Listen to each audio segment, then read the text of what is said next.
I was wrong to expect cleaners to be honest and hardworking.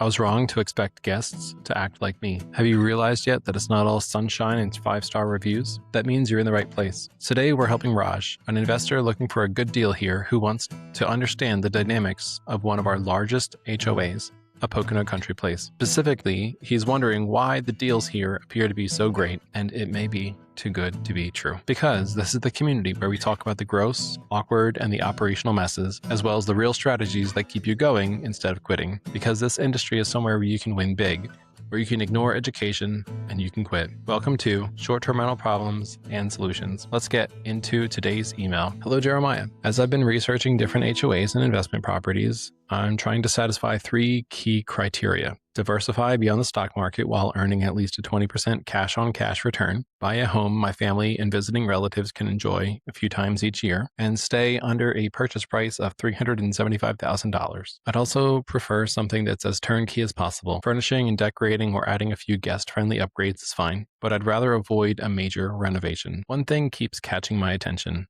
A Pocono Country Place seems to check every box, but their fees are low by comparison. Whenever that happens, I assume there's something I'm not seeing. I know your podcast is more about operations of rentals, and it's got me planning to self-manage, which helps a lot with underwriting. What's the catch with the Pocono Country Place? Why are homes here so much less expensive than similar properties in other neighborhoods? Regards, Raj. Well, Raj, I think you're right to be suspicious. I'm really glad I can offer some free advice, but first, I have to start with a disclosure, because I am a real estate broker. I have to be careful that I follow real estate law. So I could get in trouble for steering if I give you crime statistics or tell you to buy in another neighborhood or talk bad about the schools here. So for crime stats, school info, comparable HOAs, I would need you to just do your own research. But what I'm going to do is I'm going to speak only about this one community and not try and push you towards one or the other. And we're going to try sticking to just comparing this one to the average. So yes, there are some hidden fees. The $50 registration fee seems pretty good. There's a late fee of $75 if your registration comes in by email less than 48 hours before the guest checks in. The $200 annual fee is not very standard, but there's one other HOA out here that does have an annual fee, but then also has a per reservation fee after that. Now, something that seems a little bit high though is the pool passes. So those are $12 per person per day, and they are optional. That's very high. Other communities, they charge $8.50 per person per day, and those are based on the length of the reservation, where these pool passes are optional and can be just for one specific day. So if they only want to use the pool on Saturday, they can choose to just use the pool on Saturday. Other things to understand is that you've got public water through Aqua, and you've got community sewer through Pocono Country Place. So owners have complained to me before that their water bill can be zero because it's metered while they're still paying their sewer bills. So they're not using the sewers, but they still have to pay the bills for the sewer. That's a bit annoying. But the next thing I would point out is fines. You get fines for unsightly property. You get fines for traffic violations. You get fines for fireworks, even if they're not at your house. The fireworks could be going up from your neighbor's house or somewhere on your block. They might just give a fine to everybody on the block and wait for people to either pay them or prove that it wasn't them. How do you prove that there were no fireworks at your property? That's like proving that there was no elephants here by taking a picture of the entire yard in order to show that there's no elephant footprint. How do you contest a fine like this when it's your word against theirs and the one making the accusation is a security guard? I don't know, but it's amazingly dumb, but it's more common here than in other places from what I've heard. The next thing that you aren't really taking into consideration is the amount of time that you're likely to lose dealing with their office staff and dealing with headaches related to the gate. Now, you might think that it's about average. It's actually way, way worse than the average. And I don't mean to sound like I'm complaining, but if you get a fireworks fine, for example, you call their office and then you press 1 and you leave a voicemail for what seems like the right department. The next day, you still haven't gotten a response. So you call the same number, but now you press 2 and you leave a voicemail for them. And then you call again and you press 3 and you leave a voicemail for them. Now 2 days passes and you still haven't gotten any responses from either 1, 2, or 3. That's the kind of stuff that we're talking about. Finally, on day 6, after calling 7 or 8 times, you finally reach somebody and they speak to you and tell you that person number 4 is going to get back to you. And you just want an answer. You want a response. You want to know what do I have to do to contest this fine? And they're like, just look at the back of the fine. It's like, I don't have the fine. It wasn't given to me. It was mailed to the property owner. They told me to handle it. And so I guess you can kind of tell that's a little bit frustrating, but that's just dealing with the office. Dealing with the gate is even more of a complication because your guests, your contractors, your cleaners, they all have to get into this small parking lot that's almost always packed. They have to get into line, which can take 2 minutes or it can take 25 minutes. And then once they get to the front of the line, they have to give their printed registration for their vehicle and their ID and tell the lot and section number of your property in order to get through the gate. Now, that's going to take another minute or two. They're going to print a green piece of paper. That green piece of paper you take with you, and you have to roll your window down, even if it's raining, even if it's windy, and show it to the same person that was just in the welcome center. But now they're seeing it through a tiny screen, and they're going to now press the button to manually open the gate. Now, this happens thousands and thousands of times per day. I may be exaggerating. It happens every 5 to 10 seconds throughout the day, continuous. And there's only one gate that you can go through. So guess what happens when that one gate breaks? It takes even longer. Guess what happens when their printer goes down? They're stuck sharing one printer. So like there's all kinds of issues that come from this gate operating this way. And I'll get into later some things I think should be fixed for that. But the gate has this humongous effect on the values in this community. And just to give you one example of why that happens, I was showing houses to an investor and I got to this welcome center and the investor got there. We both walked inside with our registration and our documents and everything. I gave this person the stuff and it was April 1st. So I thought they were joking, but my registration on my car expired March 31st. So it was 1 day expired. Well, they told me I couldn't have a pass. They gave my buyer a pass, but they wouldn't give me a pass. So what I had to do was actually sit in the back seat of this person's car while we drove to the house and walked around and I showed it to them. Then we had to get back into their car and drive back out of the community to the welcome center where I could get back in my car. It was so incredibly inconvenient. And I can tell you for a fact that doesn't happen in any other community. Nowhere else are you going to be denied entry for a showing because your car registration is 1 day expired. But in Pocono Country Place, that is the case. And I couldn't just, like, if I wasn't there with a buyer, I would have just been turned away. If I was there to, I don't know, stop a water leak, for example, like let's just say like your water main burst in your house and somebody needs to go over there and shut off a valve. And I show up and my registration is 1 day expired. I can't get in. Now, you might think, well, Pennsylvania allows you to update your registration online. And yes, they do, but it has to be printed. It has to be printed. So here you are 100 yards away from the house, fixing the problem, turning off the water, and you can't do it because of a stupid technicality with their gate. I'm so sorry that you're experiencing this, Raj. I just get so frustrated by this. They can't use some common sense. And there's obviously a little like pushed down emotion related to this. It's just so bad and annoying. And you do that to enough people and your neighborhood gets a stigma to it. And people don't want to do anything in that neighborhood. They don't want to do any work there. I know contractors, perfectly honest, good, hardworking contractors who say, I will not go through that gate ever again. I'm not doing it. Oh, where is this located? Oh, that sounds like it's on Knollwood Drive. I'm not going there. You're going to have to find somebody else to do it. So the community, because of the way their gate is done, they make the lives of their homeowners unnecessarily complicated. They make you choose contractors who are more expensive because there's only a few who are actually willing to work here. And because of that, it leads to the depressed values because locals have that stigma. They don't want to buy here to live here because of the gate, because it's out here in the middle of nowhere. Not actually. We're still only like 10 minutes from Kalahari, but it feels like it's out here in the middle of nowhere. So people don't want to buy here, which means you don't have locals purchasing property here. You have investors who are not nearby purchasing property here. So those depressed values come from the gate and the dynamic for the gate. They come from the stigma that the community has. And there's a few other factors involved. So one of them is that you only have quarter-acre lots here. It's not that unusual for neighborhoods that have public sewer utilities here, but the average lot in the Poconos is about a half an acre. So when you're comparing this to other detached single-family homes in the surrounding region, most of them are on a half an acre lot. And so when you're on a quarter acre, your homes that are nearby, they just feel a lot closer to each other.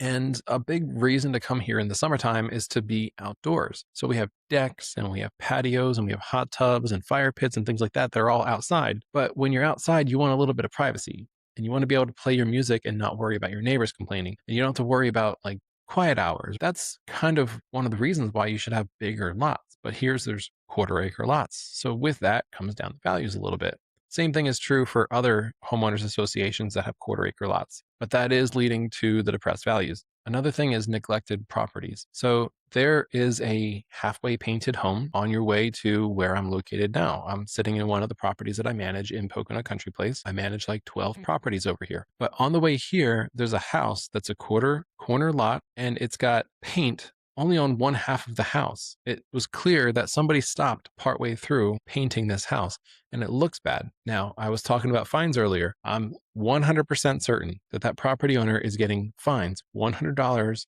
per occurrence for an unsightly property. But they also have really tall grass. This is like more common than I would like to admit in the community. And it just looks like a blight on society. It just looks bad. And yes, they're getting fines, but the property owner doesn't care. They're not doing anything about it, or they can't find somebody to do something about it. This is also a neighborhood where you find some driveways that are just completely packed with cars. And it might be a driveway that's like double wide. Well, you've got 6 cars parked in this driveway. And like right down the corner from here, there's somebody who's constantly working on their car. And there's rotors laying next to their car. And there's an extension cord running into the hood. It's like a 2012 Dodge Challenger. Like it's a sports car, but like it's got 3 different colors on it from rust. It's not a great car and they're always working on it in their driveway in the community. Like this is kind of what you get here that you don't really see anywhere else in this region. And that's because there's a lot of long-term rentals here, which I'll get a little bit more into in a minute. But like the community's a little bit disorganized. They've got rules and they've got fines and they've got things that they try to do. They're just really ineffective at all of it. And a lot of that has to do with all of their staff being overworked and them not having enough staff to get everything done for the community. So there's a lot of things involved there. Now, understanding why those values are low at the stuff that you're looking at, Raj, like these are really nice listings, but what you should recognize is that there's way more 3 bedrooms than there are 4s, 5s, or 6. And there was a 6-bedroom house that sold recently and it was only $362,000. Like that's what I think you should hold out for. Currently, the most expensive listings in Pocono Country Place are 3 bedrooms and 4-bedroom houses. Pocono Country Place has basically 2 types of homes. Those that were built prior to 2000 and those were built after 2000. So prior to 2000, the advertising, the marketing was all done in New York City and it was come here, build your vacation home. It's not move here. It was just like, we've got cheap lots of amenities. There's pools and lakes and, public water and public sewer, and you can build a house here. So what were people building? They were mostly building contemporary style homes. Those are the vaulted ceilings and the 3-bedroom, 2-bath houses. And they were building some chalets, not too many, just some. So that kind of also reflects the demand that you saw in the 70s and the 80s and the 90s. It was usually just a second home for what my uncle calls the rich man's family. That's a husband, wife, and 2 kids. So this second home demand was for like families with 1 to 3 kids. And they need a 3-bedroom house. They need a 4-bedroom house at the max. So their vacation homes were generally small and inexpensive, crawl space foundations and electric baseboard heat and, not cutting down too many trees, a small lot, really nothing exciting. So that's basically what was being built here. And it was being built for people from New York. That's the only place that these developers were actually advertising. They weren't advertising in the local MLS. They weren't advertising in the local newspaper. And they weren't working with local realtors sometimes. They were just marketing these things in New York City because they were having a lot of success and a lot of luck in getting New York City dwellers to buy their vacation country home in a Pocono Country Place. Make sense? So that's what we were finding a lot of. Now, from 2000 on to 2010, there was a ton of bi-levels, colonials, and ranches built. And that's reflective of the new trend. The new trend that Pocono Country Place took advantage of was actually people wanting to commute from the Poconos back to New York City. And there's entire bus lines that are devoted to just these commuters and going back and forth and back and forth and back and forth every single day. It's an hour and a half to 2.5 hours depending on where in the Poconos you need to get dropped off. But there's literally a bus station that'll take you right to Grand Central outside this neighborhood, like literally right outside this neighborhood. Like if you're close enough to the front gate, you can just walk to that bus station and you can hop on and you can go right to New York City. It's that convenient. And it's because it's that prevalent that we have this. So in that like time frame, there's a lot of things that happened, right? Like 9/11 happened and it caused people to want to move out to the country to get away from things like terrorism and gang violence and things like that. Also, high taxes and the cost of living. Now, the gas prices back then were quite low, but then you'll remember in like 2006, 2008, the gas prices went up. So it became more expensive for people to commute, more expensive for them to ride the bus. So a lot of those people kind of stopped living here, but I'll get to that in a second. So in 2010 to 2020, during that decade before COVID, practically nothing was built in the Poconos, except if it was on a lakefront property or it was in some of the communities that support much higher values, like a higher cost per square foot. Because think about it, if it's going to cost you $150,000 to build a house, why would you build it in a neighborhood where your value is only going to be $140,000 after it's built? Why would you not build it in the neighborhood where it's going to be worth $180,000 once it's built?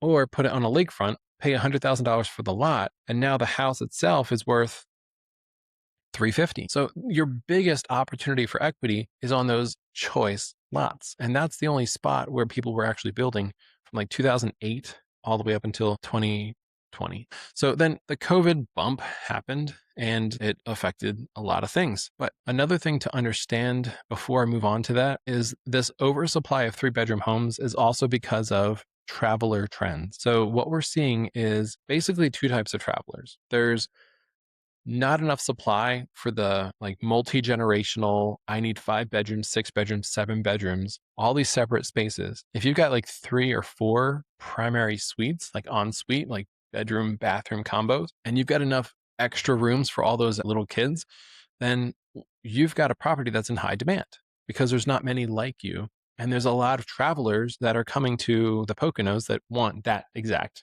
type of layout. So the houses that have lots of bedrooms, lots of attached baths, those are in high demand, but the 3 bedrooms aren't. Now, for the same price, you might be able to get 2 or 3 of these 3-bedroom cabins, but the 6-bedroom ones are in clean air, right? There's less competition and there's way fewer options for those renters. So you don't really have to do as much to compete as you would if you had a 3-bedroom house.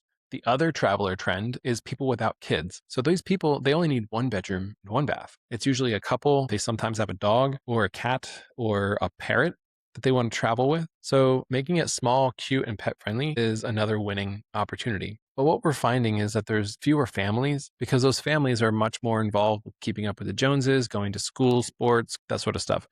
The other trend I want to explain, I can get into this more if you want to hear about it, Raj, but I call it the dartboard effect. So when somebody searches on Airbnb for one of their top 3 destinations in this region, they end up staying at a place that's nearby, kind of like throwing darts at a dartboard.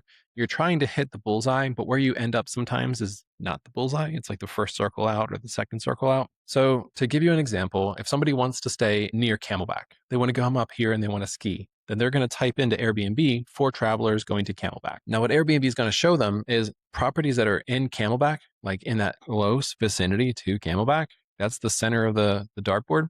And then it's also going to show the immediately surrounding area and less of a more extensive surrounding area. So where the guest ends up finding a rental could be in the center of the dartboard or outside of it or even further outside of it. So in real terms, looking at a map, what that means for us is they'll end up in Camelback, or the second circle would be Long Pond or Pocono Summit, and the third circle would be Pocono Lake or Toby. Notice that Tobyhanna is where Pocono Country Place is.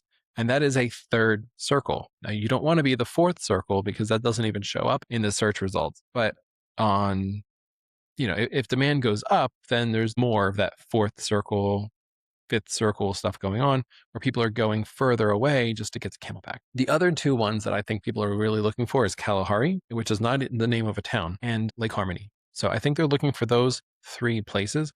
And from Kalahari, Tobyhanna would be a second circle, as well as Pocono Summit and Long Pond. So you kind of understand that like Pocono Country Place is kind of like a second option. It's kind of like a plan B, right? If somebody doesn't get a place that's close by, they end up going further away. Now, getting back to that 3-bedroom inventory situation, right? There's tons of 3-bedroom houses and there's not very many people looking for a 3-bedroom house. So if somebody types in Camelback, then what you're going to have to understand about the Camelback region is that there is a ton of 3-bedroom inventory right there next to Camelback. So I would say like 90% of the units in the Camelback region in the center of the dartboard are 3 bedrooms, whereas maybe 8% are 4-bedroom. And then the rest is 5s, and there's like one 6-bedroom house. So there's almost no large house inventory next to Camelback to accept those reservations, except those renters that are looking for a house that can accommodate 16 people. So they're not really finding anything in the Camelback region, which means that if somebody's looking for 3 bedrooms and you've got a 3-bedroom in Tobyhanna, they're going to skip over all of those options next to Camelback, which is a ton of options. They're going to skip past everything in Pocono Summit and Long Pond, and they're going to find your house somehow in a sea of other houses that are in Pocono Country Place that are also 3 bedrooms. Are you getting it? Are you starting to see like how complicated this gets and how there's other factors at play, right? It's like if you're trying to stay at the beach and right next to the water, there's like 15 waterfront properties that are 3 bedrooms. And then the next block over, there's another 15 3 bedrooms. And then you end up being the third block and there's another 15. And the demand goes up and it goes down. But where people want to stay is right next to the water. Now, the prices are highest right next to the water, right? But why would they stay 3 blocks away when they can find some place that's a better price closer? So you end up being a gorgeous property. However, because of your location, you're not as in demand as you would be if you were closer. That kind of traveler trend, like that dartboard analogy, I think really holds up in the real world because when people are looking for Lake Harmony, they end up in Blakesley and Albrightsville. Sometimes they end up further out in Pocono Lake or Jim Thorpe. But nevertheless, they're trying to get to Lake Harmony because of what's there. Or they're trying to get to Camelback, or they're trying to get to Kalahari or Great Wolf Lodge because of what's there. And Tobyhanna is never the first choice because there's nothing in Tobyhanna except for the Army Depot and a couple of distribution centers. So there's no reason why your guests are coming to Tobyhanna. And don't say the lakes because the lakes aren't particularly great either. Pocono Farms Country Club has one tiny lake. Pocono Country Place has 2 decent sized lakes with a lot of lake houses around it. So that it's got, but Tobyhanna doesn't really have any other attractions. There's no waterfalls. There's nothing really bringing people to this region other than the houses and the lakes. Which again, there's not that many great lakes. Back to the point. To understand why this area has a bit of a stigma and why these dynamics are taking effect, you need to understand that like just about 7 years ago, this was a paradise for landlords. So gated communities across the Poconos have always had lower values. And they've always had lower values. Even though they're gated, it doesn't bring up the value. The number of amenities doesn't bring up the value. In fact, it makes people who live here want to not live there when they have to deal with a gate. So what ends up happening is the values go down, but renters need a place to live. People will buy vacation homes and then they stop using the vacation home, so then they turn it into a long-term rental. The Poconos was kind of hit hard by this. Now, when the properties up here were being developed, it was all being advertised to people in New York. So after 9/11, like we were talking about, there was a ton of cheap homes up here and commuters decided to move in because the homes were cheap, the taxes were low and everything else. And they could now own a property rather than paying rent for an apartment. So it seemed like a winning like strategy. But that was also during the time of the subprime mortgage crisis, right? So in 2008, a lot of those people who never qualified for a mortgage in the first place still got a mortgage and now they couldn't pay for it anymore because they decided it takes too much of my time to commute. I don't want to keep doing that. So they moved back to New York and some of them became landlord by default, which is where, if the rent doesn't get paid this month, the mortgage isn't getting paid. So by default, I'm a landlord. I have to get rent in order to make the mortgage payment in order for me to pay my rent in New York City. So I'm just going to move back because the property's underwater, right? So you get it. A landlord by default is like, I have to move and I can't stay here. So I'm going to have to find a renter. Now that presents a ton of different challenges, which as you can imagine would affect the values in Pocono Country Place. When gas prices went up, values went down, the real estate bubble burst, that caused a foreclosure crisis because, well, a lot of these homes were just completely underwater. They'd been bought during that upswing of value from 2000 until 2008, when values were going up so fast. They had been bought then, but then once the values plummeted, they were underwater. So what do people do when their properties are underwater? Sometimes they let it foreclose. Sometimes they do a short sale. Sometimes they just rent out their property. But at the time, these properties were only renting for $600 to $1,000 a month. So sometimes that wasn't enough to cover their mortgage, and that caused other issues, right? So this area, Pocono Country Place, was specifically very hard hit by this foreclosure crisis. And there were foreclosures that were selling for $20,000 to $40,000. And you see this over and over and over again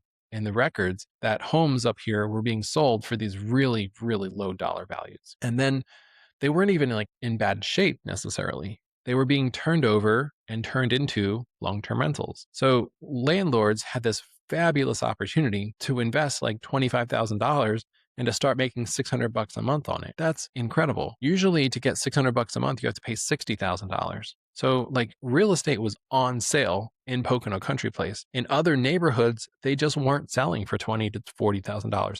They were selling for 40 to 80 or 80 to 120. The foreclosure prices were closer to the actual prices, but because of so many foreclosures here, the banks were just kind of competing with each other, and it was a race to the bottom. So that helps you understand like why this area became such a landlord paradise. Is because like people who were underwater with their mortgage because of recent purchases, when subprime mortgages and all this other fun stuff, they just became landlords. Instead of selling the property because nobody would buy it, they just rented it out. And they were making 600, 800, whatever, and they were looking for an opportunity to sell once the value came back up. But from 2009 until 2020, nothing really happened in our marketplace. The average value went from $104,000 up to $114,000. That's not necessarily enough to get out of your mortgage, not when you bought it at 120. COVID literally doubled the value, and that caused a whole bunch of people to be like, all right, now's the time to sell. Finally, I can stop being a landlord. So they would, get the renters to move out. Sometimes they would put some new carpet in, or they would fix the roof, or, whatever to make it sellable. But they were selling their properties finally because they were no longer underwater with their mortgage. And that had to do with inflation, right? But also, hey, they've had 12 years go by now where they had the opportunity to pay down their mortgage to the point where now they've got some equity. So because the values spiked, they said, all right, it's finally time to get rid of my house in the Poconos, and they put it up for sale. They sold it, and people who bought these houses were short-term rental investors. And in the 2020 to 2023 timeline, they were making money hand over fist. It didn't matter how nice the house was, you were getting rentals because the demand was that high. And then things kind of slowed down. So since 2023 to now, a lot of those STR owners that never improved their properties or they didn't have good operating standards, a lot of those properties just aren't performing. They're making $1,000 to $2,500 a month after expenses and utilities. So those property owners are turning around to property managers like myself and saying, can you put a long-term renter in there? And that's why I manage so many places in here, because they were a short-term rental that was making money and they're no longer making money. So now we put long-term renters in there, and now somebody else has to pay the electric bill with the electric baseboard heat. And they're still making $1,500 to $2,000 a month in long-term rentals. So they're either doing that or they're selling. And that, Raj, is what you're seeing on the market today. Is you're seeing homes that were sold and then were fixed up by flippers, or you're seeing homes that were improved and can be improved some more, and they were short-term rentals and the person just, isn't interested in renting it out anymore. You're seeing stuff like that. There's also some slumlords who own property in here that are looking to liquidate. And what they're doing is they're, finally just getting around to the tax strategy of selling. They're getting tired. They want to retire, whatever. So those slumlords, their properties are not in great shape, but they're selling it off nonetheless. And so a lot of them are just selling to flippers or, something else like that. So that explains why you're seeing what looks like such fantastic opportunities out here. So let's talk about the STR market. Again, there is an oversupply of 3-bedroom homes, but there's also all these other challenges when you're operating a short-term rental in Pocono Country Place. And the big one, getting back to it, is the gate. It's how strict they are and how inconvenient it is for you to get through the main gate. Now, the same thing does happen at the other 2 sections. So don't tell me I'm in J section, so it doesn't matter. It still matters. I was turned away from the J section gate because I didn't have a print out of a listing that was for sale. I guess they just didn't believe that I was a real estate agent that was going to a house that was for sale, and that I was just making up an address, that I had to have a printed copy of the for sale listing for them to believe that I should be allowed through. I can understand the registration to a point, but for you to not let me get in just because I can't show you it, they had me go 10 minutes down the road, 5 minutes, I guess it's 5 minutes, back to the main gate section, and they were willing to look at the for sale listing on my phone. But J section, nope. Anyway, back to it. So you wonder why the community has a stigma with the locals and why some contractors aren't willing to work here and why some cleaners aren't willing to clean here. It's because they have to deal with this gate. So getting back to some other things, the registration fees and the pool passes, like I was telling you, it's higher than normal. There's other gated communities out here, and for a 3-bedroom home that's rented to 10 guests from a Friday to a Sunday in Pocono Country Place, if it's late, you're paying $245. Where in another community that has quarter-acre lots and a lot of amenities, you're paying $350. So it's not the most, but it's not the lowest either. And so 2 other communities, one would be 110, the other one would be 75. So again, not steering you, not trying to tell you where to buy, just giving you some comparisons by prices. So it goes from 75, 110, 245, 350. Okay. And that's if your guests want to go to the pool, they want to go to the lake, they want to do things. It's $12 per day per guest. And that's just if they want to rent your house for 3 nights and go to the pool on the middle night. That's like Saturday. Longer stays, obviously, it gets much more expensive to come to Pocono Country Place because it's $12 per person per day versus the other variable rates, which are $5 and $8.50. Now, Raj, I can already hear you saying, but what if the guests are looking for a pool? Aren't they willing to pay more for a house that has access to a pool? And the answer, like, yes, I think that's true, but there's still a ton of inventory that has access to a pool. So that's not an area that's underserved. Like in marketing strategies, it's supply and demand, right? So there's much more supply than there is demand. So I think that the value of getting a house that has access to a pool is kind of low relative to the cost that you're paying in your HOA fees or the cost that you're paying in the pool passes. But nonetheless, in this STR market, I still feel like a niche property can still do really well in short-term rentals. So my recommendations, go all in with your theme. So I saw a property over on Fairhaven that was for sale. I think it's closed now, but they went all in with their theme. They also had a decent amount of privacy because of the geography and the geology. You'll see the rocks in the video that's around it. And if you are listening to this on Apple Podcasts, thank you. If you're listening to it on another audio only version, thank you for listening. On YouTube, you're going to see a bunch of video for this because I've got a lot of video of this neighborhood, of the community, of some of these houses that I'm talking about. And so that's going to be on there, by the way. You might want to check it out on YouTube. Anyway, if you can get similar to this property on Fairhaven, I think you'll do really well. And it had gone really in on its theme. It's a gorgeous property. They did a really nice job with it. Another thing that you can do to offset the whole quarter-acre vibe is you can add privacy. Now that could be like curtains, the outdoor curtains, or you can do like a privacy fence, a hedge, things like that. So just think through how to do that stuff. You can also buy a property that's lakefront. That's a niche. And there's always going to be a demand for lakefront property. And out here, you can get a lakefront for like $350,000, sometimes $400,000.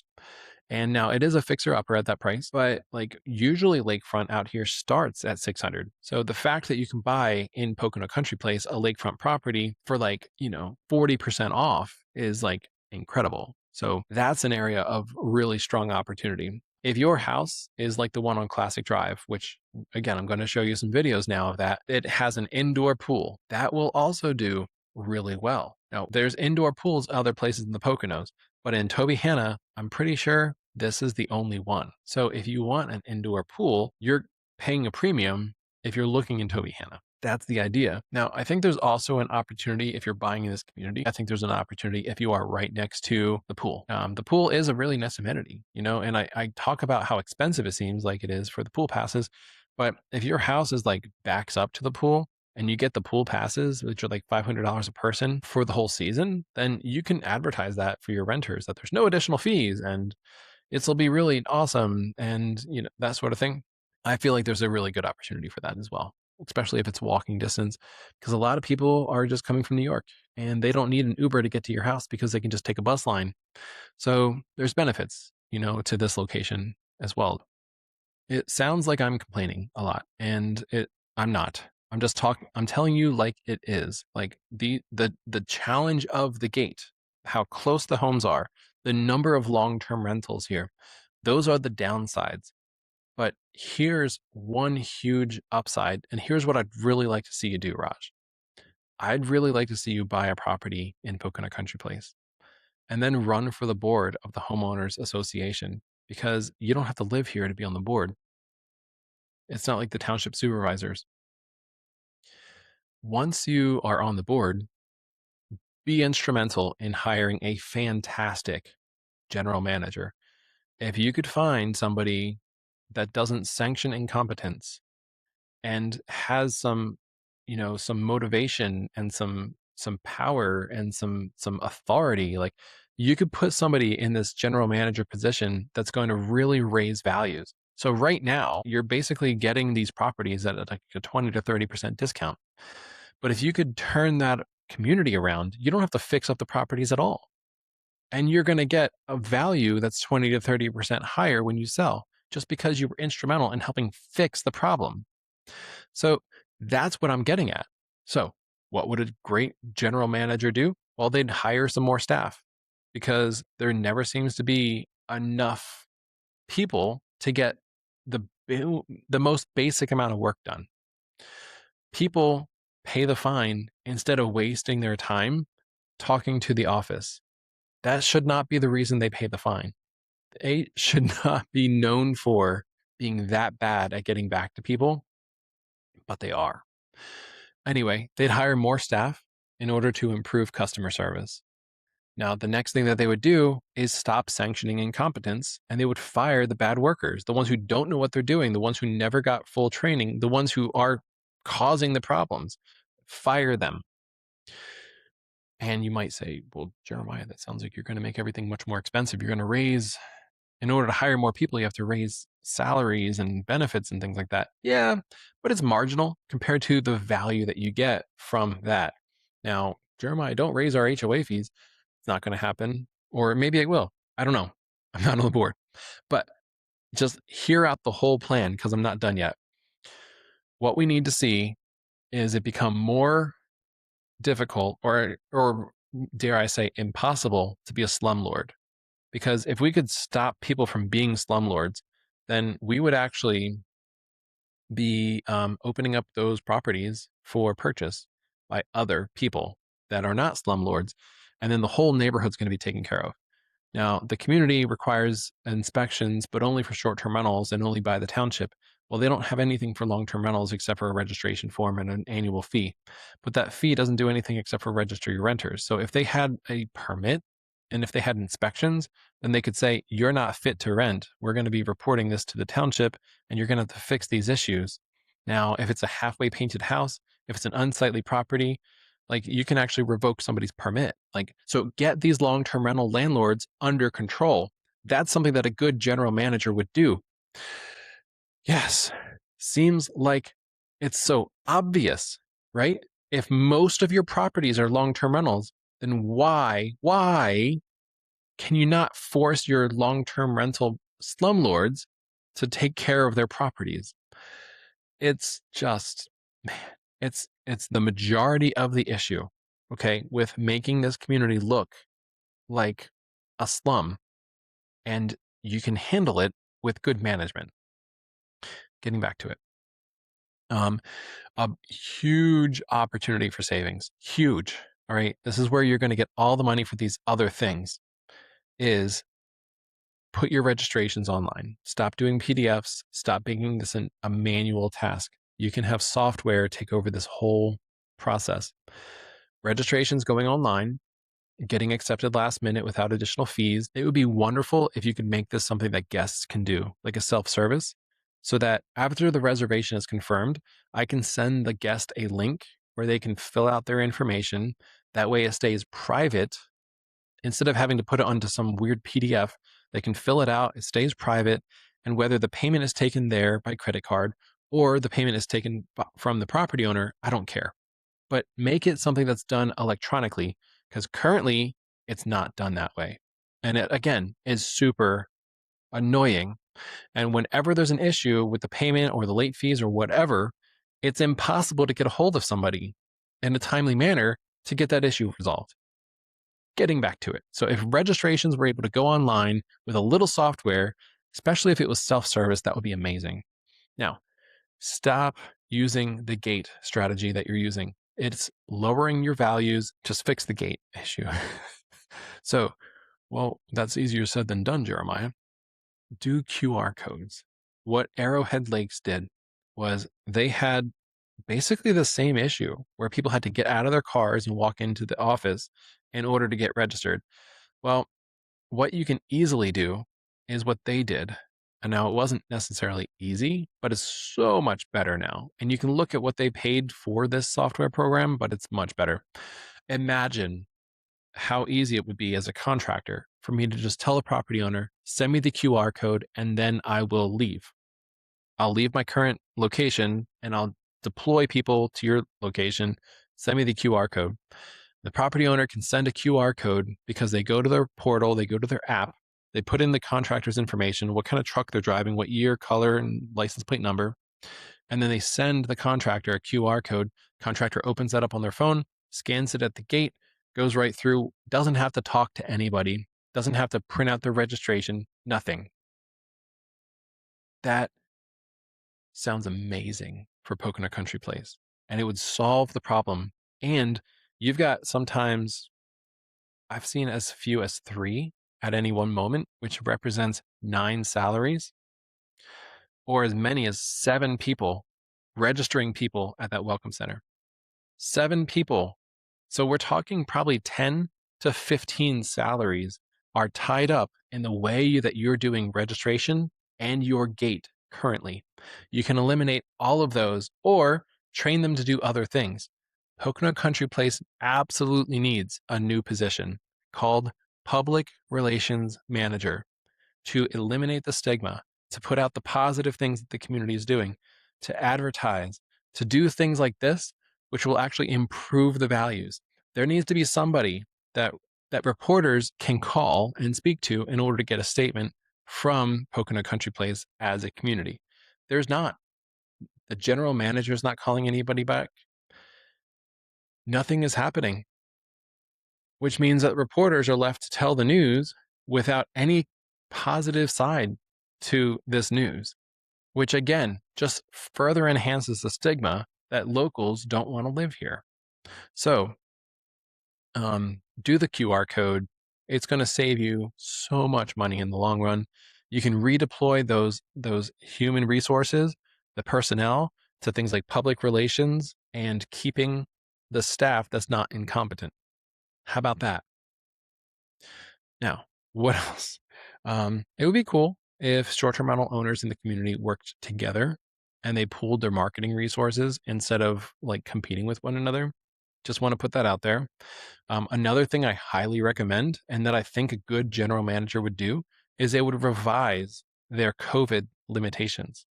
So I've been told that based on the 6-foot distance for social distancing, that the number of people allowed in the pool or the beach area is limited. So maybe it's 100 people. Well, what happens on the 4th of July when it's 95 degrees out is they have a line of people waiting to go to the pool that paid $12 for their pass, and they can't go to the pool. So now when something becomes limited, people don't want to lose it. So once they get in the gate, they don't want to leave. So they pack lunches and bags and all kinds of things because they know they might not be allowed to come back in if they leave, which means that the line is even longer. So people paid $12 for a pass to go to a pool that they can't get into because of social distancing. And this is 2026. I think a very common sense thing to do would be to revise that number. If your current maximum is 100 because people have to be able to be 6 feet apart, then how about you make it 3 feet apart? Maybe we can fit 200 people in here. I don't know. That seems like common sense to me. I think a good general manager would do that. And maybe instead of turning people away at the pool because you've reached your occupancy limit, maybe you just stop selling passes. Maybe just have a limited number of pool passes that you can sell for that date. And once you hit that limit, you stop selling them instead of putting a maximum occupancy on the beach. Maybe that would work better. I don't know. But what's the result of all of this? What's the result of better management? The values. I'm telling you, as a real estate broker, the values would increase here by 20 to 30%. Yes, more sales would occur because when pressure, like what I'm talking about, is put on slumlords, they're going to put their properties up for sale. But that's a win for the community, and it's going to bring in a lot of money to the community because when slumlords decide to sell, all your fines get paid because they only sell the property when it's free and clear. No one's going to buy the property and inherit all the fines. The fines have to get paid. So that's going to bring in a ton of new revenue for this whole gate project. So follow me here. Values would go up, even though there's more sales going on. It would increase tourism to the town of Tobyhanna, which is in Cuba Township. Cuba Township as a whole would see restaurants grow, stores growing. There's a couple strip malls nearby. They would be full because entrepreneurs want to take advantage of new opportunities when there's more activity, when there's more tourism going on. When the values go up, people have money to reinvest into the community. When the values go up, people take their equity and they purchase another one. Like this would be a ripple effect that's going to cause way more solutions than it would cause problems. Nevertheless, that comes from good management. So why don't more people talk about this? It's a good question. It's not because it's impossible, but I don't fully know the answer. And maybe they are talking about this. Maybe within that HOA, the property owners are talking about, man, what if we could just get a better general manager? And they've switched general managers a few times, but nothing has changed. So, Raj, if you buy a property there and you've got these ideas and you've got the motivation to make it happen, you can get wealthy. But you need to make it happen. I don't know the full answer, but on this show, we talk about this stuff anyway, because this is the show where we discuss the challenges as well as the stuff that no one talks about when they sell the dream of easy passive income. If you're a property manager, an owner operator, a co-host, or just an investor, I'd love to help. Have you got questions? Email me at info@galvanizedmanagement.com. Your question might be the next one that we break down, and chances are you'll help a lot of other hosts in the process too. We win or we lose together. If this episode helped you, great. Share it with another host who's in the trenches. Also rate and subscribe so we can organically reach some more people. That's how we make this industry better. I'd also love to see you follow on TikTok at Galvanized Investments and Facebook and YouTube at Galvanized Management. Until next time, stay steady, keep learning, and keep building something real. This is Short-Term Rental Problems and Solutions.